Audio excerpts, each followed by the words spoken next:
DB আমাকে হুদায় ৩২টা দিন ভিতরে রাখে নাই। আজকে বাপ ছেলে একসাথে ভিতরে। ইউটিউব কন্টেন্ট ক্রিয়েটর তৌহিদ আফ্রিদিকে অবশেষে আইনের হাতে ধরা খেতে হয়েছে। গেল রোববার ২৪ আগস্ট বরিশালে বিশেষ অভিযানে তাকে গ্রেপ্তার করে পুলিশ। মামলাটি কোনো সাধারণ মামলা নয়, এটি জুলাই মাসের ভয়াবহ গণহত্যা সংক্রান্ত মামলা। তৌহিদ আফ্রিদির এই গ্রেপ্তারে সামাজিক মাধ্যমে এভাবেই কটাক্ষ করেছেন আরেক ইউটিউবার প্রত্যয় হিরণ।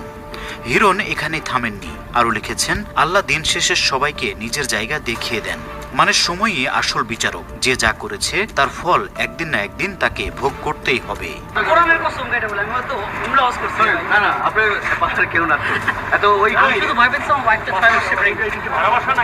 আজ থেকে প্রায় ২ বছর আগে জুয়ার বিজ্ঞাপন প্রচারের অভিযোগে হিরণ নিজেও গ্রেপ্তার হয়েছিলেন ডিবি পুলিশের কাছে। সেই অভিজ্ঞতা থেকেই হয়তো তিনি আজ আফ্রিদিকে নিয়ে তীব্র ঘৃণা প্রকাশ করেছেন।